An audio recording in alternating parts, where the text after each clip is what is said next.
അസ്സലാമു അലൈക്കും. നെഹ്ലാസിയ, hope you doing well. ഞാൻ വന്നിട്ടുള്ളത് ഒരു വ്ളോഗായിട്ടാണ്. ഈ കഴിഞ്ഞ 7, 8, 9 നമ്മുടെ കമോൺ കേരള പ്രോഗ്രാം നടന്നിരുന്നു കേട്ടോ, ഷാർജ എക്സ്പോ സെൻറ്ററിൽ. അതിനെ കുറിച്ചിട്ടുള്ളൊരു വ്ളോഗാണ് ഇന്നത്തേത്. ഞാൻ മുന്നേ ഷോർട്സ് ആയിട്ട് ഇട്ടിട്ടുണ്ടായിരുന്നു കേട്ടോ, പ്രോഗ്രാമിൽ എന്തൊക്കെയാണ് എങ്ങനെയാണ് എന്നുള്ളതൊക്കെ ഞാൻ ഷോർട്സ് ആയിട്ട് ഇട്ടിട്ടുണ്ടായിരുന്നു.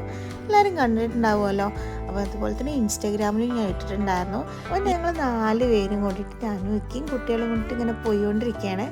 ശരിക്കും ഇത് 3 ഡേ പ്രോഗ്രാമാണ്. ഞാൻ ഫസ്റ്റ് ഡേ എനിക്ക് പോകാൻ പറ്റിയില്ല, കുറച്ച് ബിസി ആയിരുന്നു. അപ്പോൾ അതുകൊണ്ട് 2nd ഡേയും 3rd ഡേയും ആണ് ഞാൻ പോയിട്ടുള്ളത്. അതിൻ്റെ ക്ലിപ്സാണ് ഞാനിവിടെ ആഡ് ചെയ്തിട്ടുള്ളത്. അപ്പോൾ ഇതാണ് നമ്മുടെ പ്രോഗ്രാം നടക്കുന്ന പ്ലേസ്. ഷാർജ എക്സ്പോ സെൻറ്ററിലാണ് വെച്ചിട്ടാണ് നടക്കുന്നത്. പോയപ്പോൾ തന്നെ അത്യാവശ്യം റഷ് ഉണ്ടായിരുന്നു കേട്ടോ. ഉള്ളിൽ ഈ കാണുന്ന പോലെയല്ല, ഉള്ളിൽ അത്യാവശ്യം നല്ല തിരക്കുണ്ടായിരുന്നു. ഞാൻ ഹസ്ബൻഡ് വരാൻ വേണ്ടി വെയിറ്റ് ചെയ്യുന്ന സമയത്താണ് ഒരു കാർ ഇങ്ങനെ വരുന്നത്. അപ്പോൾ ഞാൻ ആരാണ് ഇപ്പോൾ പഠിച്ചോണ്ട് ഇതിൻ്റെ ഉള്ളിൽ കൂടെ വരുന്നത് നോക്കിയപ്പോഴാണ് നമ്മുടെ പൂബി ചെമ്മന്നൂരിൻ്റെ എൻട്രി. അപ്പോൾ ഞങ്ങൾ അവിടെ തന്നെ നിന്ന് ജസ്റ്റ് ഒരു വീഡിയോ ഒക്കെ എടുത്ത് ഒരു നേരിട്ട് കുറേ കേട്ടിട്ടുണ്ടെന്നുണ്ടെങ്കിൽ നേരിട്ട് കണ്ടത് ആദ്യമാണ് കേട്ടോ. പിന്നെ നമ്മളുടെ കുഞ്ഞാപ്പും കോയൻ്റെയും പ്രോഗ്രാംസ് അവിടെ ഉണ്ടായിരുന്നു കേട്ടോ. കോമഡിയൊക്കെ ഇഷ്ടമാവുന്നവർക്കൊക്കെ എന്തായാലും കണ്ടിരിക്കാൻ പറ്റുന്ന ഒരു പ്രോഗ്രാം തന്നെയായിരുന്നു അത്. ഇതാണ് ടിക്കറ്റ് കേട്ടോ. ഇത് കാണിച്ചു കൊടുത്താൽ നമുക്ക് എൻട്രി ഉണ്ടാവുള്ളൂ. അതുപോലെ തന്നെ 7th, 8th, 9th ടിക്കറ്റ് എനിക്ക് കിട്ടിയിട്ടുണ്ടായിരുന്നു. അപ്പോൾ ഇൻഫ്ലുവൻസറിൻ്റെ ബേസ്ഡായിട്ട് എനിക്ക് ഫ്രീ ടിക്കറ്റായിരുന്നു അവർ പ്രൊവൈഡ് ചെയ്തിട്ടുണ്ടായിരുന്നത്. അപ്പോൾ അങ്ങനെ ഞങ്ങൾ ഉള്ളിലേക്ക് കയറി കുറച്ച് വീഡിയോസൊക്കെ എടുക്കാൻ വേണ്ടിയിട്ട് കുറേ നോക്കി. അതിന് മുമ്പ് തന്നെ ഒരു സ്റ്റേജ് ഉണ്ടായിരുന്നു. സ്റ്റേജിൽ ഇപ്പോൾ ആൾക്കാരൊന്നുമില്ല, കുറച്ച് കഴിഞ്ഞിട്ടുള്ള വീഡിയോസ് ഞാൻ കാണിച്ചു തരാം കേട്ടോ, എത്രത്തോളം ആൾക്കാരാണ് അവിടെ വന്നിട്ടുള്ളത് എന്ന്. വന്നുകൊണ്ട് ഇങ്ങനെ ഇരിക്കുന്നുണ്ടായിരുന്നു. ഇതാണ് എൻട്രൻസ്. നമ്മളിവിടെ ടിക്കറ്റ് കാണിച്ചു കൊടുത്തു കഴിഞ്ഞാൽ ഒരു ടാഗ് കയ്യിൽ കെട്ടിത്തരും. അത് കെട്ടിയിട്ട് നമ്മളിങ്ങനെ ഉള്ളിലേക്ക് കയറുകയാണ്. അപ്പം ഗൾഫ് മാധ്യമവും അതേപോലെ തന്നെ കമോൺ കേരളം കൂടി നടത്തുന്ന ഒരു ഈവൻ്റാണിത്. ആദ്യം തന്നെ ഉള്ളിൽ കയറുന്ന സംബന്ധിച്ചായിരിക്കും നമ്മുടെ നാട്ടിലെ കേരള ഒരു ബേസ് ടച്ച് കൊണ്ടുവരാൻ വേണ്ടിയിട്ട് നമുക്കൊരു ആനനെയും അതുപോലെ തന്നെ ഊഞ്ഞാലും ഒക്കെ ഉണ്ടായിരുന്നു. കുട്ടികൾ ഭയങ്കര എൻജോയ് ചെയ്തു ശരിക്കും. അയാനിനെ നിങ്ങൾക്ക് അറിയാമല്ലോ, ഒരാളിനെ പോലും വെറുതെ വിടില്ല. എല്ലാവർക്കും പോയി ഷേക്കൻഡ് കൊടുത്ത് എല്ലാവരും കമ്പനി ആവണ ഒരു ക്യാരക്ടറാണത്. എനിക്ക് ഭയങ്കര ഇഷ്ടമുള്ളതാണ്. നേരെ മറിച്ച് ഹംദു ഭയങ്കര ഷൈ പേഴ്സണാണ് കേട്ടോ. പിന്നെ അവന് ഭയങ്കര ഇൻട്രസ്റ്റ് ആയി അവൻ്റെ ചാനലിലേക്ക് ഓരോന്നും പറയുന്നുണ്ട്. Welcome to twin master gamers എന്നൊക്കെ പറഞ്ഞിട്ട് ഇൻട്രൊഡ്യൂസ് ചെയ്യണം കേട്ടോ. ഷിപ്പ് കണ്ടതും നേരെ ചാടി കയറി മുകളിൽ കയറിയിട്ടുണ്ടായിരുന്നു. അവൻ്റെ വീഡിയോസ് ഞാൻ അവൻ്റെ അപ്ലോഡ് ചെയ്യാൻ പറഞ്ഞിട്ട് കുറച്ച് വീഡിയോസ് എടുത്തു വെച്ചിട്ടുണ്ട്. പിന്നെ ഇവിടെ കയറി കഴിഞ്ഞാൽ ഷിപ്പിൻ്റെ മുകളിൽ കയറിച്ചതിന് ഓൾമോസ്റ്റ് ഇവിടെ നമുക്ക് എല്ലാതും എത്രത്തോളം സ്റ്റാൾസ് അവിടെ ഉണ്ട് എന്നുള്ളതൊക്കെ നമുക്ക് ഇങ്ങനെ കാണാൻ പറ്റും.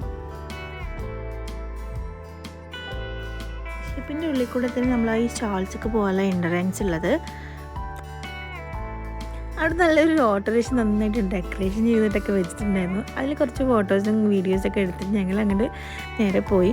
അവിടെ കുറച്ച് പോയി കഴിഞ്ഞാൽ ഒരു സ്റ്റാളുണ്ട് കോഴിക്കോടൻ. അവിടെ ബനാന ചിപ്സ് ഫ്രഷ് ആയിട്ട് മേക്ക് ചെയ്യുന്നുണ്ടായിരുന്നു. നമുക്ക് ടേസ്റ്റ് നോക്കിയിട്ട് അവിടുന്ന് എന്തൊക്കെയാണ് വേണ്ടതെന്ന് നോക്കിയിട്ട് നമുക്ക് വാങ്ങാട്ടോ. കുറേ ഫ്ലേവേഴ്സ് ഉണ്ടായിരുന്നു. അതുപോലെ തന്നെ കല്ലു മാത്തുവിൻ്റെ പ്രോഗ്രാംസ് അവിടെ നടക്കുന്നുണ്ടായിരുന്നു. കുഞ്ഞ് സ്റ്റേജിൽ, അതിൻ്റെ ഉള്ളിൽ തന്നെ ഒരു കുഞ്ഞ് സ്റ്റേജിൽ കല്ലുവിൻ്റെയും മാത്തുവിൻ്റെയും പ്രോഗ്രാംസ് അവിടെ നടന്നുകൊണ്ടിരിക്കുന്നുണ്ടായിരുന്നു. ആ പ്രോഗ്രാം കഴിഞ്ഞ ശേഷം ഇന്ത്യൻ ഫിലിം ഡയറക്ടറായിട്ടുള്ള ബ്ലെസ്സിൻ്റെയും സലീം അഹമ്മദിൻ്റെയും കുറച്ച് സ്പീച്ചും കാര്യങ്ങളൊക്കെ ഉണ്ടായിരുന്നു അവിടെ. അത് കുറച്ച് നേരം കണ്ടിരുന്ന് അങ്ങനെ നമ്മൾ പോയത് അവിടെ ഒരു ഫുഡ് കോർട്ട് ഏരിയയിലാണ്. ഒരുപാട് ഫുഡ് നമുക്ക് അവിടുന്ന് ട്രൈ ചെയ്യാൻ പറ്റും. വെറൈറ്റി ആയിട്ടുള്ളതും നമ്മൾ നാടൻ സ്റ്റൈലിലുള്ള ഫുഡൊക്കെ നമുക്ക് ട്രൈ ചെയ്യാം. ഇത് അരീൻ ബേക്സിൻ്റെ ക്രീം ബൺസാണ്. എനിക്ക് ഭയങ്കര ഇഷ്ടമാണ്. അതേപോലെ തന്നെ അയാനും ഇതിൻ്റെ കട്ട ഫാനാണ് കേട്ടോ. അപ്പോൾ ഞങ്ങളിത് കുറച്ച് വാങ്ങി. അതുപോലെ തന്നെ രംഗണ്ണൻ്റെയും അമ്പാൻ്റെയും ഷോപ്പൊക്കെ ഉണ്ടായിരുന്നു കേട്ടോ അവിടെ, എന്തൊക്കെയോ സ്പെഷ്യലായിട്ടുള്ളതൊക്കെ. പിന്നെ മെയിൻ സ്റ്റേജാണ് ഇത്. മെയിൻ സ്റ്റേജിലാണ് പ്രോഗ്രാംസും കാര്യങ്ങളൊക്കെ നടക്കുന്നത്. അവാർഡ് ഫങ്ഷൻസും പിന്നെ സെലിബ്രിറ്റീസിൻ്റെയും അങ്ങനെ കുറേ പ്രോഗ്രാംസൊക്കെ ഈ ഒരു സ്റ്റേജിലാണ് നടക്കുന്നത്. അത് പാർവതിനെ കുറിച്ച് പറയേണ്ട ആവശ്യമില്ലല്ലോ. പാർവതി ഉണ്ടായിരുന്നു മെയിനായിട്ട്. പാർവതിയും നിവിൻ പോളിയാണ് ഉണ്ടായിരുന്നത്. ഫസ്റ്റ് ഡേ പാർവതിയാണ് വന്നിട്ടുണ്ടായിരുന്നത്. ഒരുപാട് സോങ്സും ഡാൻസും അങ്ങനത്തെ പ്രോഗ്രാംസൊക്കെ ഉണ്ടായിരുന്നു. അപ്പോൾ അതിന് കുറച്ച് ക്ലിപ്സ് ഞാൻ ആഡ് ചെയ്യാം.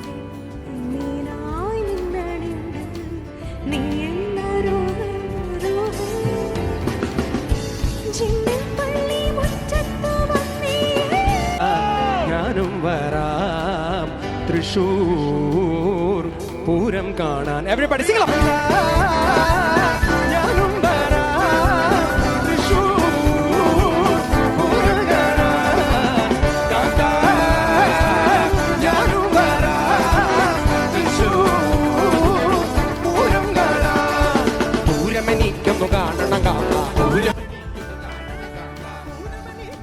കാത്തിരുന്ന നിമിഷം എത്തി. നമ്മൾ നിവിൻ പോളിൻ്റെ എൻട്രിയും അതിൻ്റെ വീഡിയോസ് ഞാൻ ആഡ് ചെയ്യുന്നുണ്ട്.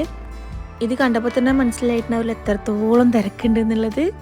ഇവിടെ വന്നിട്ടുള്ള UAE-യിലെ എല്ലാ മലയാളികൾക്കും നമസ്കാരം. അപ്പോൾ നിവിൻ പോളിക്ക് അവാർഡും കാര്യങ്ങളും കുറച്ച് സ്പീച്ചസ് ഒക്കെ അധികം ബോറടിപ്പിക്കില്ല എന്ന രീതിയിൽ കുറച്ച് ക്ലിപ്സാണ് ഞാൻ ആഡ് ചെയ്യുന്നത്. പിന്നെ കാൽതമ്പരി ഉണ്ടായിരുന്നു, അവർക്കും ഉണ്ടായിരുന്നു അവാർഡ്.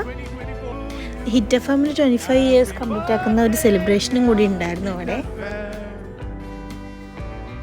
അപ്പോൾ ഇത്രയേ ഉള്ളൂ പരിപാടിയൊക്കെ. ഞാൻ ഇത്രയും ഷോർട്ടാക്കിയിട്ട് ഇട്ടതാണ്. 2 ദിവസത്തിൻ്റെ പ്രോഗ്രാം ഞാൻ ഇത്ര ഷോർട്ടാക്കിയിട്ട് എടുത്താണ്. ഇത് ക്രീം ബണ്ണിൻ്റെ ഒരു പ്രൊമോഷൻ വീഡിയോ ആയിട്ടാണ് മൂപ്പർ വന്നിട്ടുള്ളത്.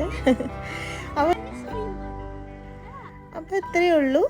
അപ്പോൾ ഞങ്ങൾ കുറച്ച് നേരം പുറത്തൊക്കെ ഇറങ്ങാമെന്ന് വിചാരിച്ചിട്ട് അങ്ങനെ ഞങ്ങൾ പുറത്തേക്ക് ഇറങ്ങി. അപ്പോൾ നിങ്ങൾ എൻ്റെ കൂടെ തന്നെ കമോൺ കേരള ഇവൻ്റ് കണ്ടല്ലോ അല്ലേ? എല്ലാവർക്കും ഇഷ്ടമായെന്ന് വിചാരിക്കുന്നു. എൻ്റെ വീഡിയോ ലൈക്ക് ചെയ്യാനും ഷെയർ ചെയ്യാനും കോമെൻറ്റ് ചെയ്യാൻ മറക്കരുത്. So bye from Nehala.